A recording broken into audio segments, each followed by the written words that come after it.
मला आणि माझ्या समाजाला दोघांनाही घेरण्याचा प्रयत्न सुरू झाला आहे.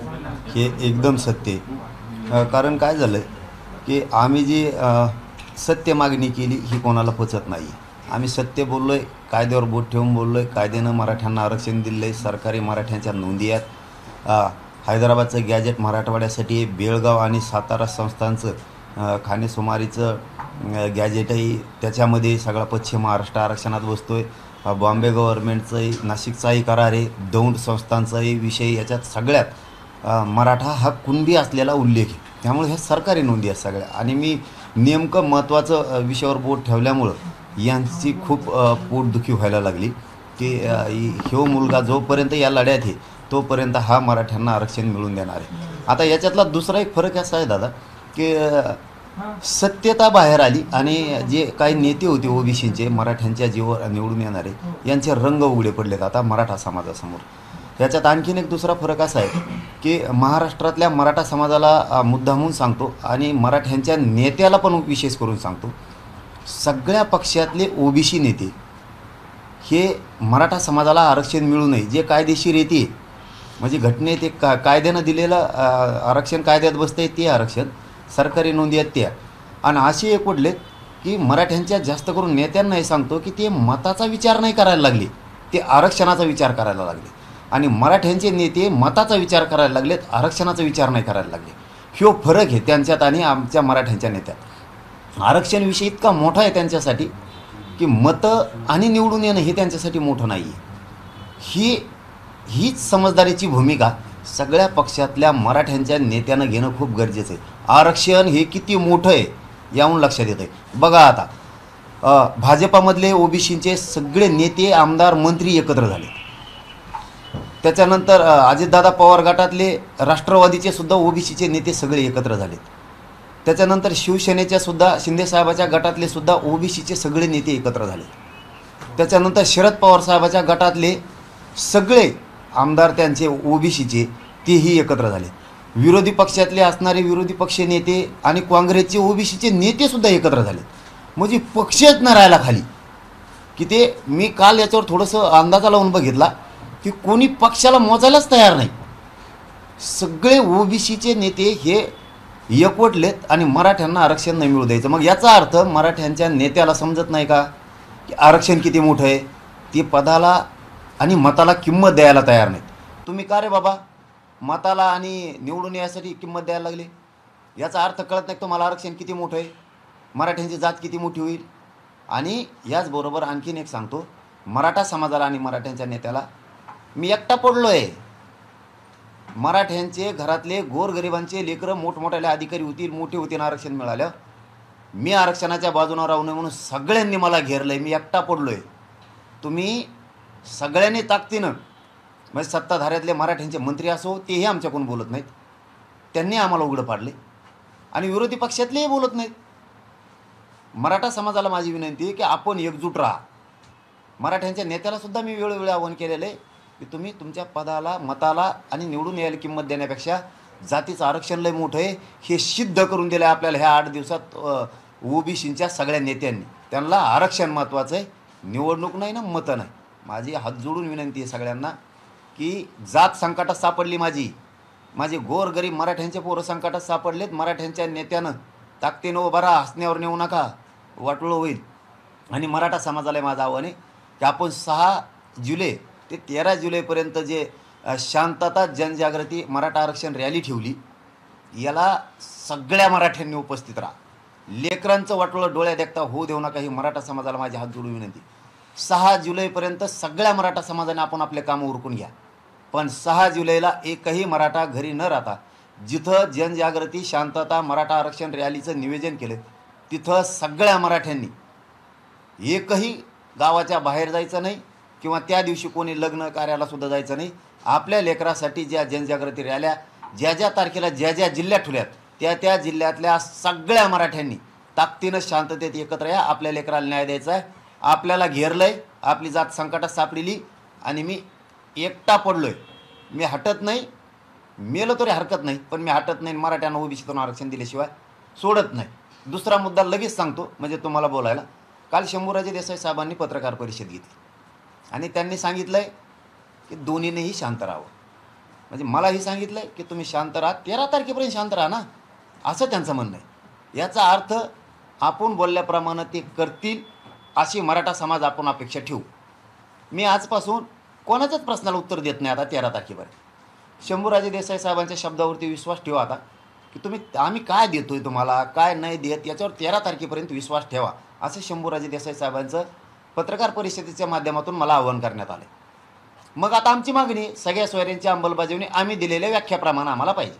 आणि हे मी 10 महिन्यापासून म्हणतोय. दुसरं, हैदराबादचं गॅजेट हे 13 तारखेच्या आत लागलं पाहिजे, कारण ते सरकारी नोंदी आहे. मग सातारा संस्थांचा असेल, बॉम्बे गव्हर्नमेंटचा असेल, तिकडचाही माझा सगळा मराठा समाज आरक्षणात आला पाहिजे ओबीसी. आणि मी मात्र महाराष्ट्राला सगळ्या मराठ्यांना ओबीसीत आरक्षण मिळाल्याशिवाय हटत नाही.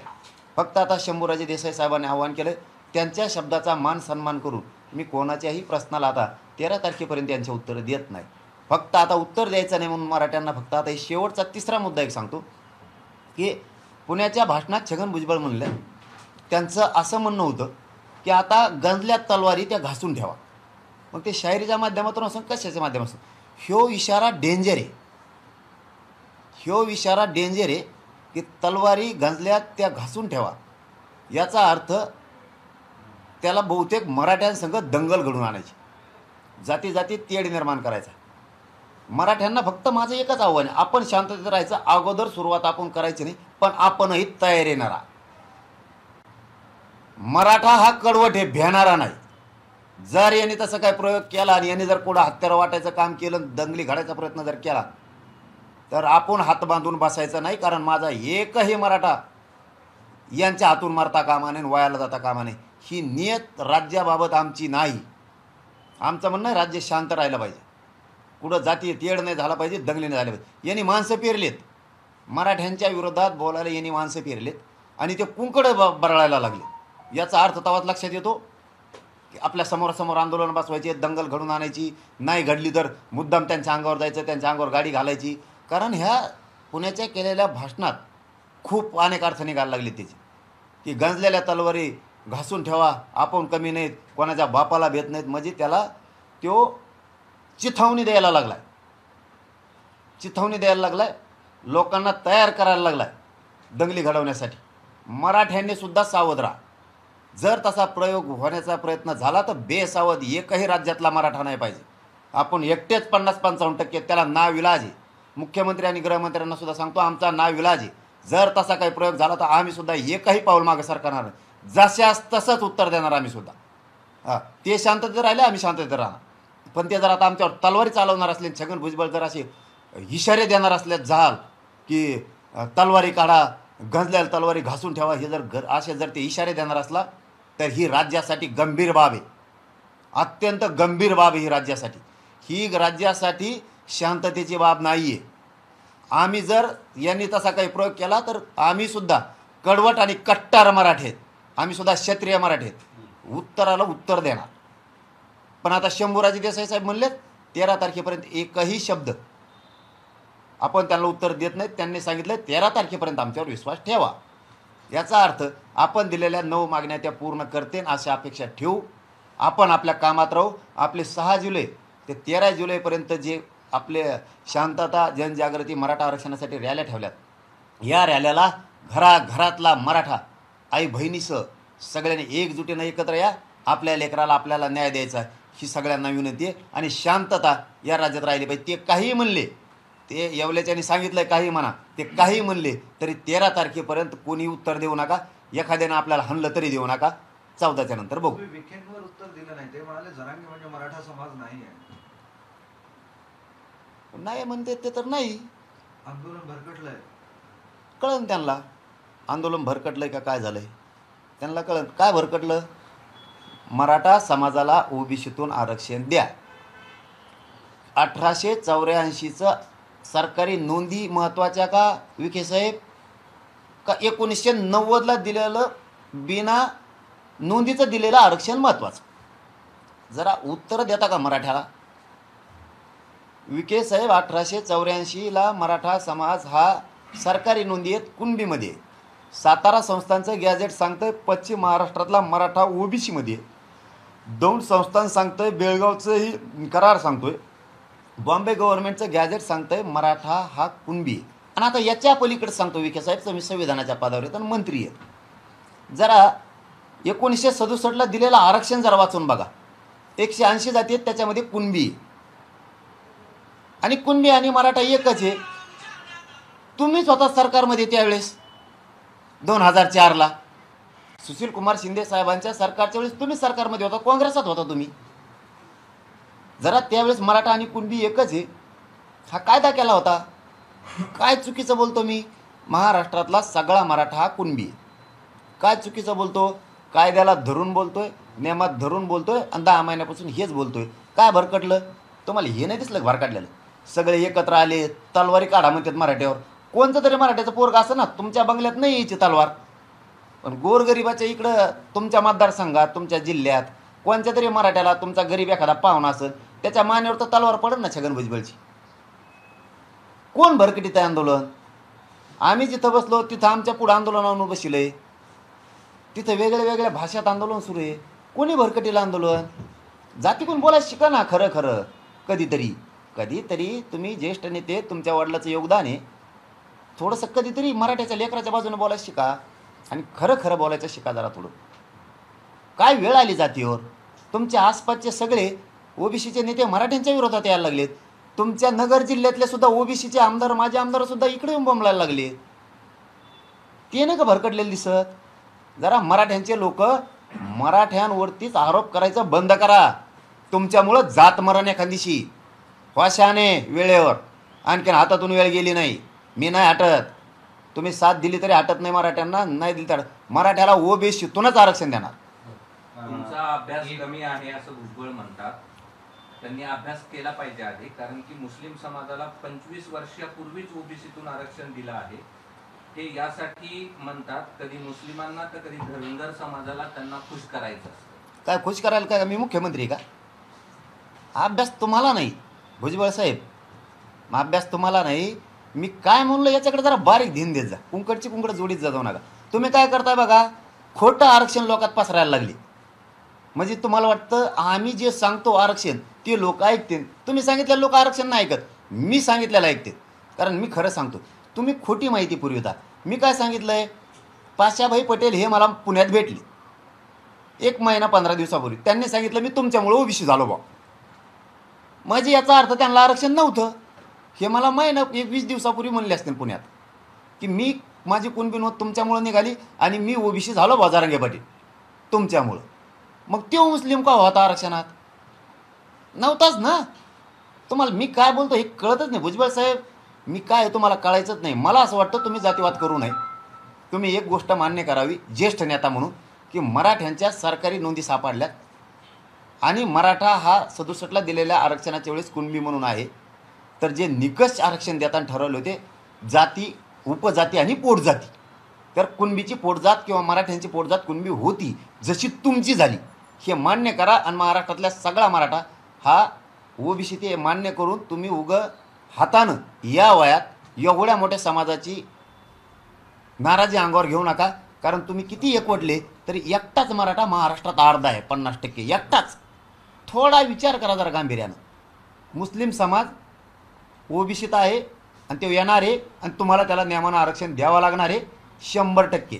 कारण आदिवासी समाजातसुद्धा काही ठाकर म्हणून समुदाय ते सुद्धा आरक्षणापासून वंचित आहेत. एस टीपासून का वंचित ठेवलं त्यांना? का वंचित ठेवलं? त्यांनी किती दऱ्याखोऱ्यात काम करायचं? का त्यांचे लेकरं मोठे होऊ नये? आदिवासींचे लेकरंसुद्धा का मोठे होऊ नये? त्यांच्या सुविधा त्यांना का मिळू नये? आता जमिनी कमी झाल्यात. पूर्वी जमिनी होत्या, त्यांनी काय व्यवसाय करायचे आणि काय जगायचं? आदिवासी समाजाला सुद्धा एस टीत समावेश त्यांनी केलेलं नाही आहे. ठाकर समाज हा आमच्या मराठवाड्यातलं हे सुद्धा उदाहरण आहे. कितीतरी पाड्या असे आहेत आदिवासींचे की ते आरक्षणामध्ये नाही आहेत. का अन्याय त्यांच्यावरती पण अजिबात नाही झाला पाहिजे त्यांच्यावर सुद्धा. तुम्हाला जमतं ओबीसीच्या नेत्यावर आमच्यावर अन्याय करायला आणि त्या गोरगरिबावर कशामुळे अन्याय करता तुम्ही? धनगर बांधावर कशामुळे अन्याय करता? जे आहे ते मी खरं बोलतोय आणि यांना मात्र आता ते लागायला लागले खरं बोललेलं. त्याला काय, जे खरं आहे ते बोलतोय. नाही हटत. मराठ्याला ओबीसीतून आरक्षण घेतलं नाही हटत. हां पाटील जालना जिल्ह्यातल्या परतूर तालुक्यातल्या रायगव्हाण इथं एक पोस्टर लावलेलं आहे की ओबीसी नेता सोडता अन्य कोणताही नेत्यांनी गावात प्रवेश करू नये, गाव प्रवेश बंदी, अन्यथा मोठा अपमान करण्यात येईल. आता मला प्रश्न विचारला होता का बंधूंनी, विखे साहेबाला कळायला पाहिजे, या जरा गावात जाऊन त्या. मग आंदोलन भरकटलंय, मी जातीवाद करतो का? आम्ही आमच्या लोकांना मी सहज सरळ सांगितलं होतं की बाबा असे लावायचे नाही आपण, पण स्वतःहून समाजानं ठरवलं होतं, लावलं होतं. पण सगळ्या नेत्यांसाठी त्यांनी लावले होते, मराठा असू नये तो कुणी असो. त्याला म्हणतात आंदोलन, याला म्हणत नाहीत जातीवाद. यायचं तर आमच्या गावात कुणीच यायचं नाही. राग जर नेत्यावर आहे, यांचा राग मराठ्यांच्या नेत्यावर आहे. मग मराठ्यांनाही आव्हान करतो, मराठा समाजाने इथून पुढं आपणही आपल्या नेत्यावर राग व्यक्त नाही करायचा. आता आम्ही खरं बोलत होतो, आम्ही म्हणत होतो आमच्याच लोकांनी आमचं वाटोळं केलं, आम्ही खरं बोलत होतो. पण तुम्ही जर असा भेद करायला लागले आमच्या नेत्याबद्दल बी, तर मराठ्यांना सुद्धा आता हे विचार करावा लागेल. आणि मराठ्यांचे नेते सुद्धा शहाणे व्हा ना. आता डबडे उगाच जातीला दोष देता हमेशाच, यासाठी मोठं केलं का रे तुम्हाला? आता हे काय आहे, जातीवाद नाही का? आता जर असे बोर्ड लागणार असले मराठ्यांच्या नेत्याला गावबंदी, तर हे जातीवाद नाही का? पुढारी असतो, सगळ्यांनाच पाहिजे. मग कोणीच आमच्या गावात आहे, आमचा कुठे विरोध आहे? तुम्ही कम बोर्ड लावला, आमच्या तोंडातून असले शब्द नाही निघणार. पण एक जातीवाद तुम्ही करायला लागले ना. आता तरी मराठ्यांच्या नेत्यानं शान व्हा की कोणचा बोर्ड लागला त्याच्यावर. आता तरी मराठा समाजाच्या पाठीशी उभा राहा, व्हा शहाणे. हे असं याला म्हणतात जातीवाद.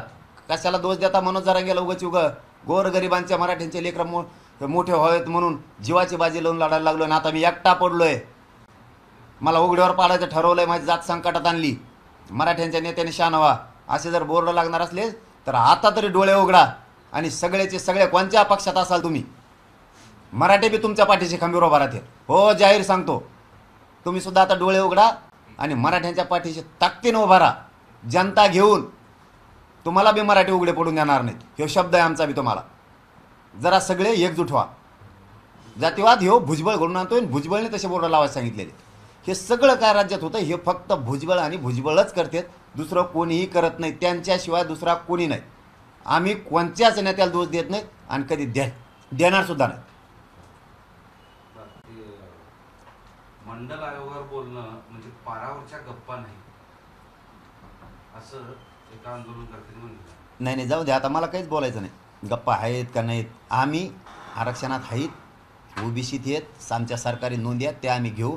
13 तारखेपर्यंत शंभूराजे देसाई साहेबांचं म्हणणं आहे की पाटलानं शांत राहावं, की त्यांनी विश्वास ठेवावा. चला ठीक आहे, 13 तारखेपर्यंत आम्ही शांत राहू, 14 पासून बघू. एबीपी माझा, उघडा डोळे बघा नीट.